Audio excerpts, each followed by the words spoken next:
What is going on, world? What's up, YouTube? It's Zero here. Today I'm bringing you guys a brand new episode of The 8 Below Show. Welcome everyone to 8 Below. Thanks for being here, guys, to the best entertainment-based show here on YouTube. And I'm super excited about our episode here today. We have a lot of stuff to talk about, so let's get into it. One of my most anticipated movies of the year, guys, is Dune. This is a movie that is, of course, pretty anticipated by a lot of people because it's another one of those movies by Denis Villeneuve, who has made countless amounts of movies at this point, becoming a real household name in filmmaking as a fantastic director, and I would say he's getting up there as one of the best in the world currently. So let's talk about everything that we know so far about Dune. So in an article, guys, that was written by Stephanie Long, Chris Gates, and Rick Marshall of Digital Trends, Frank Herbert's Dune is one of the most popular, influential science fiction novels ever published, and Oscar-nominated Blade Runner 2049 and Arrival director Denis Villeneuve is bringing it back to this big screen. Villeneuve has promised that his adaptation of Dune will be a more faithful take on the source material than prior adaptation, and he's assembled an all-star cast to make it a reality. So the first look, Warner Brothers Pictures released the first look at Dune in April via a preview of the film published by Vanity Fair. And the image, guys, shows Timothée Chalamet, as just a basic image of him walking on a sandy beach, and there's some images in the background, or it looks like some type of aircraft that is flying around in the background. Just a really basic image, but a really beautiful shot in my personal opinion. The preview included some quotes from Villeneuve and star Timothée Chalamet about the experience of working on the film, as well as the first photo of Chalamet as Paul Atreides, the young aristocrat who finds his life on the desert planet Arrakis, thrown into chaos when his family is targeted by rivals. Now, guys, I'm not extremely familiar with Dune as a book. I never read the book, and the original adaptations that were made into feature films, I didn't watch those either, so I'm going into Dune completely blind. I'm one of those people who is very excited about this, mainly because of Denis Villeneuve, but also now that we're starting to see some other images about Dune, I'm starting to get a little bit more hyped about it. It's starting to look pretty awesome as far as a science fiction film coming to the big screens. I'm super excited about it.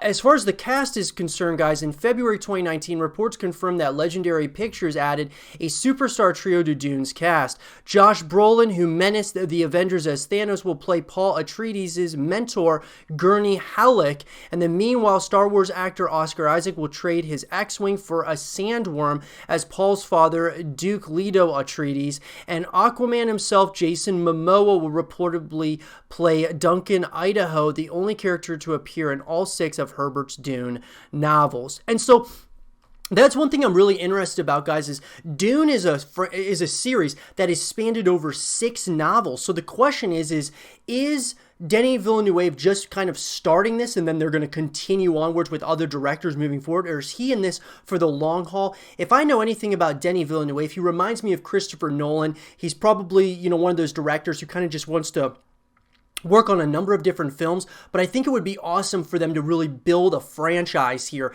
out of Dune. It'll be interesting to say the least. And as far as all the cast, guys, incredible cast that was chosen up to this point. I mean, it's incredible what we've seen so far as far as the cast is concerned. You can't get much better than what they're really, pulling out and getting all of these different actors. And now as far as actresses go, this is also something kind of interesting. So the aforementioned actors will join Oscar nominee Timothée Chalamet, who did Call Me By Your Name and Beautiful Boy, who will star in Dune as Paul Atreides, the central figure in Herbert's original novel. Actress Rebecca Ferguson from Mission Impossible and The Greatest Showman will play Paul's mother, Lady Jessica, Jessica, a royal concubine with a rebellious streak.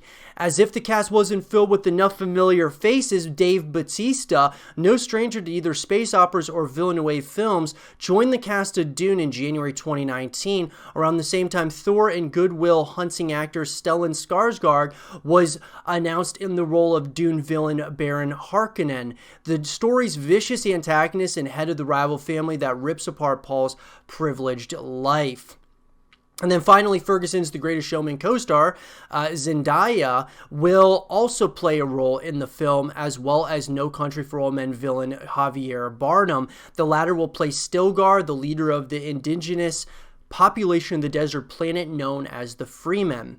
So, guys, this cast is incredible. So you're going to have some actresses as well as actors. Mainly, we're seeing more actors than actresses, at least announced at this point from this. But from the actors that we're getting, absolutely incredible. And as far as an actress is concerned, Rebecca Ferguson, I mean, she's great as well. I mean, really a stellar cast. I mean, honestly, guys, this really has Oscar nominations written all over it at this point.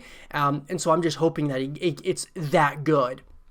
As far as the story goes, for those of you who don't know the story of Dune, Dune takes place on the desert planet Arrakis, the only place in the galaxy where spice, the most valuable substance in the universe, can be found. In the world of Dune, the drug-like malign is a cornerstone of human society and also facilitates interstellar travel by imbuing its users with the form of pre-science. The feudal empire overseeing the various planets will do anything to control the supply of spice, making it a powerful bargaining chip in the empire's politics. Herbert's Dune follows the noble family Atreides as they take stewardship of Arrakis, the harsh desert planet where spice is produced. Their place of power soon puts them in the crosshairs of rival families, and young heir Paul Atreides eventually finds himself on the run after an attack on his family.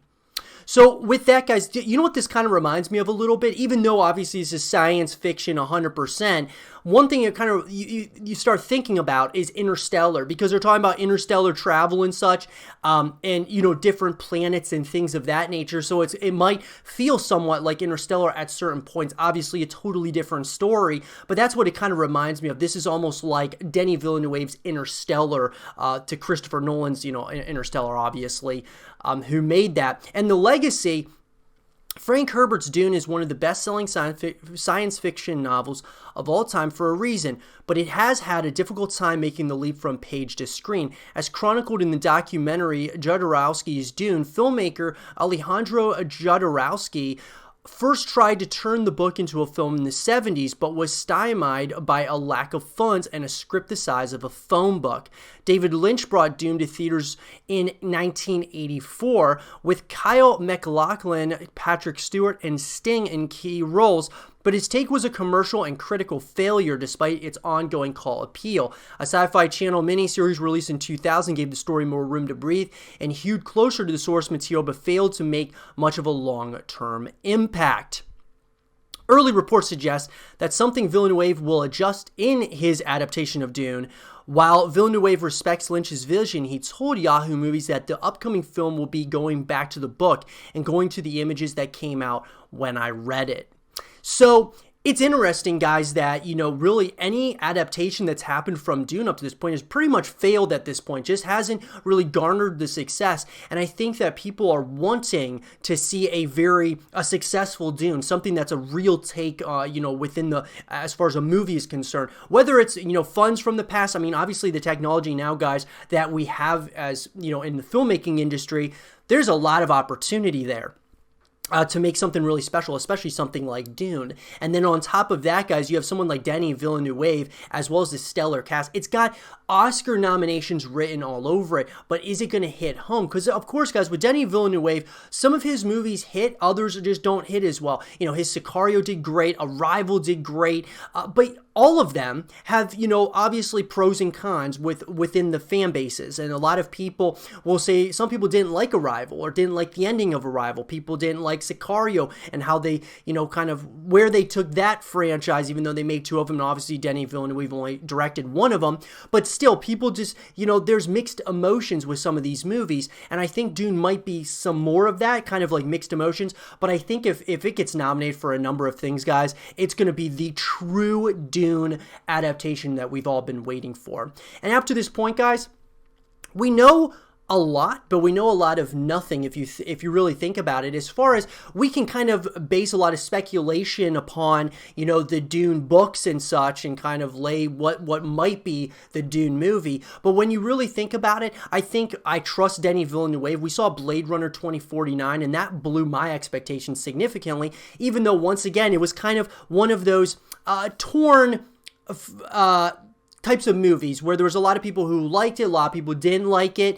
I was one of the people who absolutely loved Blade Runner 2049. I don't think that it got the respect it deserved, even from the box office perspective, and it was a beautifully shot movie. I think Dune, if anything, guys, is going to be a beautifully shot movie. It's going to be, and I think the acting, I would assume, is going to be absolutely, next to none, some of the best that we've seen this year. But that's what I'm really excited about, guys. Let me know what you guys think about Dune in the comment section below. And as far as everything that we know so far about the movie, like I said, there's not a lot that we know, even though we can kind of start grabbing at straws as to what this movie may all encompass. We do know, though, from Denis Villeneuve that he is going to be taking from the books pretty drastically, so it'll be interesting nonetheless. But like I said, guys, what do you want to see in the Dune movie coming later this year? Let me know in the comment section below. And for more Dune content and videos, stay here with Zero TV. We've talked about the Outlast games on the YouTube channel in the past, and I wanted to talk about the Outlast Trials. This is the upcoming Outlast game, guys, that is pretty highly anticipated, and I've had the question out there if this is going to be a secret VR title for Red Barrels, or if it's going to be, a true continuation of the Outlast franchise. So I wanted to talk in this segment of the show is where is the Outlast Trials, and when can we expect this game now that it's been announced? So let's talk about it. So guys, in a post from Red Barrels, welcome to the Outlast Trials. The Red Barrels team is excited to announce our latest project in the Outlast universe. Whilst not a direct sequel to the other Outlast titles in the series, this game, this new game, will be set in the same thrilling universe. More precisely, right in the middle of the Cold War era. The Outlast Trials will allow you to face the horrors of the trials by yourself or cooperate with up to 3 other test subjects. After all, it's always better to shit your pants with some friends. We are proud to reveal the title and the first image of the game to our great community and fans, said David Shatnoff, Red Barrel's co-founder. Our team is hard at work creating a new experience that will bring fear and anxiety to millions of players, whether they go through the experiments alone or with friends. The Outlast Trials is still in the early stages of production, and we are now ramping up the production process. More news will be announced soon, as our co-founder David puts it. Now we've done our proof of concept, it is time to focus on content creation, variety, and gore. Get ready. And so they posted the image, guys, which shows 3 characters, one reaching up to a hand, and it looks like they're all wearing goggles, which really brought me to the thought that, is this a secret VR title, or is it obviously a VR title, which they've stated that it's not a virtual reality title, guys. But what I wanted to talk about was, where is this game at this point? So if we really think about it, they're stating, David Shatnoff is stating that this game is early in production, early stages. So what that tells me is that they're probably at this stage right now, guys. They're probably, when you think about it, they've obviously got their proof of concepts and all of that. They've probably already started everything. I'd say at this point, they're probably, they're probably at least, probably getting closer and closer, around halfway through the game. The question is, though, is what all does this game entail? Does it entail only a single player experience, which would also be like a co-op experience if you decided to? Or is it also going to be multiplayer modes and such? It all really depends on, when this game would come out, would be what all does it encompass. So let's just say it's a single player story or a co-op story, depending on what you want to do. If it's really just a campaign and that's all there is to it, I would say that we could probably, hear more about this game later this year in 2020, and then the game very well may be coming out in late 2021 or early 2022. But if there's going to be multiplayer modes, and this is a full package, which is what I personally always want in any of these titles, is a full package deal where you're getting, you know, a multiplayer experience, co-op experiences, as well as a single player experience, I would say we might not actually even get to, we probably would hear something maybe this year, like a little bit more this year or next year. And then I would say that we're probably not going to see the game release until, you know, 2022 or 2023. And that would just be my opinion, guys. It really just depends on, they're stating that they are in the early stages of production. So I'm sure they're going to be showing stuff. But especially with the pandemic going on in our world right now, they're probably, of course, Red Barrels is probably working from home. Like all their guys are working probably remotely at this point. And so, sure, they're going to be able to get some work done, but they might not be able to get as much done. And this really goes for any of the video games, get as much done as you might, you know, you would maybe hope that they would. Because when you're working together as a group and as a unit, you're a lot of times able to get things done a lot, you know, sooner and such, and kind of meet all those goals that you need to meet. So, where is the game at this point? Guys, it's in production. I would say that we're probably, I mean, they're in the middle of production at this point, even though they were, you know, the proof of concepts and all that stuff is done. I would say that production is kind of not halted, but it's kind of slowed because of the pandemic going on. And I would say it'll probably ramp back up later this year. So we're probably going to see more maybe this year, or we would probably get our first glimpse of everything as far as gameplay and such, maybe, you know, at some point in 2021, and then the game comes out in 2022. But it all depends on what all this game encompasses, guys. We only know a very little bit about it, like a, you know, middle of the Cold War era, which is going to be very interesting to say the least. This image from the Outlast trials showing each of these characters having, you know, goggles on and such, which really makes me think that, well, there's probably a VR setting here, but they said that there isn't, so that's something that's kind of interesting. And then each of these characters has like dog tags or something around their wrist, which kind of is interesting as well, like they're all connected in one way or another. And it also states where freedom ends, which is kind of the motto of the poster. So it's a pretty cool poster, I'm not going to lie. Overall, though, guys, I think this game is not like in a limbo state at this point. It like there wasn't, that we were always wondering when are we going to see a continuation of the Outlast series, and it's like finally we're getting somewhere now, and it seems like there's going to be a continuation with the Outlast trials. When it's going to come out is a whole nother thing. They haven't announced a release date at this point, but it at least is in production at this point, guys. So that should give you, if you're a big Outlast fan, give you a lot of excitement, because we're getting closer and closer as we speak to this game potentially coming out, I would say, like I said, probably in 2021 or 2022. But let me know what you guys think in the comment section below about the Outlast trials, and what do you guys want to see the most in it? Do you guys want a full package deal like I do, or would you rather just have a single player and co-op experience? Let me know what you guys think, and for more of the Outlast trials content and videos, stay here with Zero TV. Another game I'm super excited about, guys, is Skull and Bones. This is a game, guys, that is going to be coming out at some point in the foreseeable future. We still don't have an exact release date at this point in time, but this is a game that seems like a grittier kind of title in this genre, that being, you know, I mean, it reminds me of like Sea of Thieves and games of that nature, but it's more of a grittier, a darker take on like Sea of Thieves, or even like Assassin's Creed Black Flag. And so I wanted to talk about everything that we know so far about this game, and kind of talk about some of the things that we are hoping for in the early wish list we might have for the game. So let's talk about it. So as I said, guys, Skull and Bones is an upcoming action video game developed by Ubisoft Singapore, and of course published by Ubisoft, that'll be released apparently on PlayStation 4, Xbox One, and Microsoft Windows sometime after March of 2021, which doesn't make a lot of sense to me, because why wouldn't they just release it on Xbox One, PlayStation 4, and also Windows, but also the Xbox Series X and PS5? That doesn't make a lot of sense to me if it's coming after March of 2021. That being said, though, guys, it's hard to say when this, you know, when the game is going to be coming out. It's a to be announced type of title, but we did get some game footage, right? It's a tactical action game set in an open world environment and played from a third-person perspective. Players take control of a customizable pirate captain and may choose to sail the Indian Ocean by themselves and set off on a single-player campaign, or gather up to 5 other players to ally in player versus player gameplay in disputed waters. What's interesting, guys, is this is going to be a single-player experience as well as a multiplayer experience, which I'm really, really excited about. In an article, guys, that was written by Lawrence Phillips of PC Games, we've still got a while to wait for the Skull and Bones release date, but we're getting increasingly excited to get our hands on this wave-bothering adventure full of single and multiplayer pirate shenanigans. Skull and Bones is Ubisoft's response to their previous venture onto the Seven Seas, Assassin's Creed 4 Black Flag. This, one of the most well-received entries in the stabby series of Ezio and company, has prompted Ubi to drop anchor and stay floating atop the waves with Skull and Bones.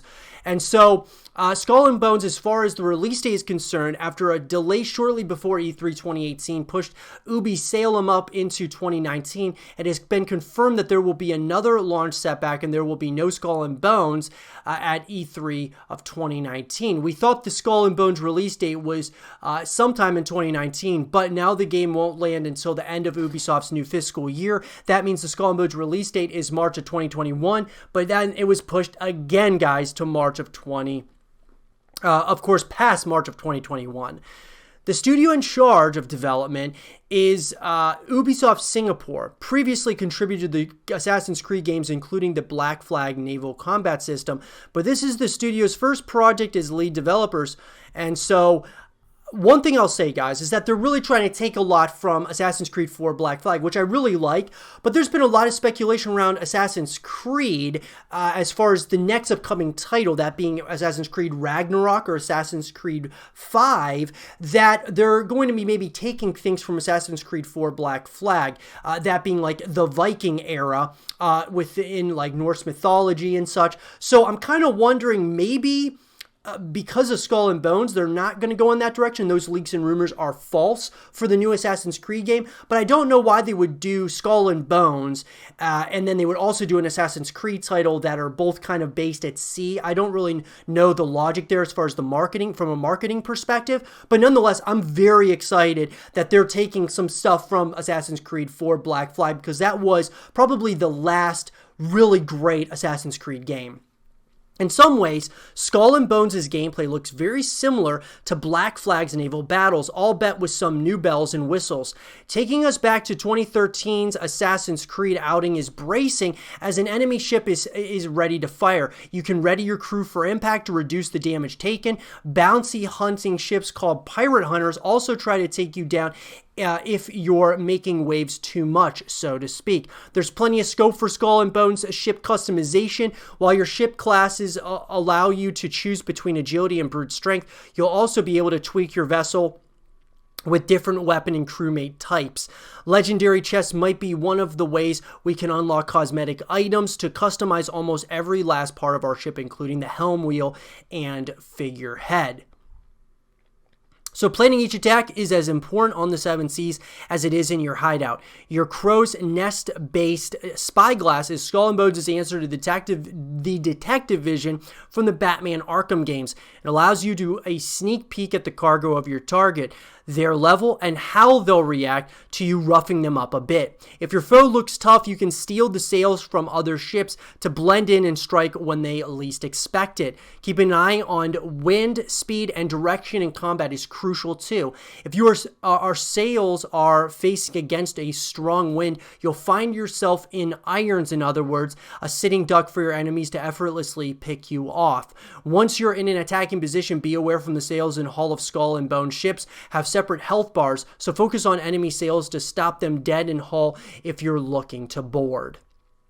And I gotta say, guys, overall, when I look at just the images, the graphics and such, this looks like a very, just visually stunning game when it comes to, like with the pirate ships and the characters.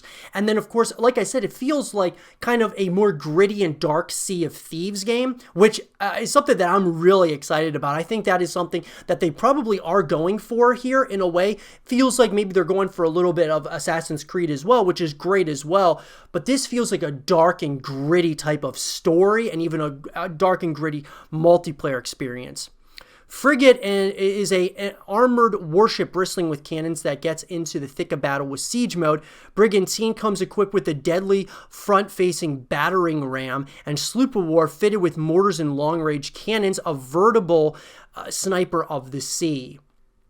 The ships we've seen seem to have subclasses, as we can spot a merchant ship and the distantly intimidating Royal Fortune in the E3 2018 gameplay trailer, the latter falling into the frigate class. And then the multiplayer experience, guys, Skull and Bones is a shared world pirate game that you can play in solo if you want. That means Skull and Bones' multiplayer and single player are weaved together, but the Ubisoft devs hope you will team up with friends to maximize your treasure. Hunting Grounds is the main multiplayer PvPvE mode in Skull and Bones, and it unleashes you into the Indian Ocean to hunt merchant ships, take advantage of lucrative trade routes, and sink the vessels of your enemies with friends. In a way that recalls the Division's Dark Zone, you can turn the guns on your erstwhile allies once you've downed your initial foe.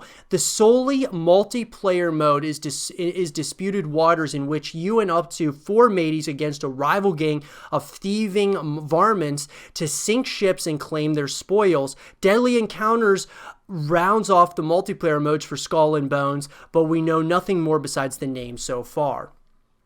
So I'm just excited that this is a single player, co-op, and a multiplayer based experience, guys, that you can, this will probably have tons and tons of hours and time that you can put into this and really not get bored, I don't think. As far as a beta is concerned, it looks like there's going to be registration for the upcoming beta. Guys, we've seen a lot. I mean, honestly, up to this point, everything that we know about the game so far is quite a bit, even though we haven't seen extreme specifics yet, because obviously I think things have been pushed back with pretty much all the Ubisoft games because of the pandemic going on. But I also think that they're taking their time. They want to take their time because they saw some of the backlash from Ghost Recon Breakpoint. They've seen some of the backlash from some of their other titles. So it's like, look, this gives them time to just kind of really kind of find their identity once again. I think Skull and Bones is something that they really want to hit out of the park, and I hope they do as well. I think this is a game that has a ton of potential, and I'm excited for this game. I really am, guys. I think that this has got something special written all over it, whether you're talking from a single player experience, a co-op experience, or, you know, of course, multiplayer. Sounds like Sea of Thieves, but more dark and gritty. But let me know what you guys think in the comment section below. What do you guys want to see out of Skull and Bones? Let me know what you guys think. And for more Skull and Bones content and videos, stay here with Zero TV. And with that being said, everyone, I hope you guys did enjoy this episode of the 8 Below Show. And if you guys did, leave a thumbs up, subscribe if you're new, stay positive, and as always, I'll talk to you guys all in the next one. Peace.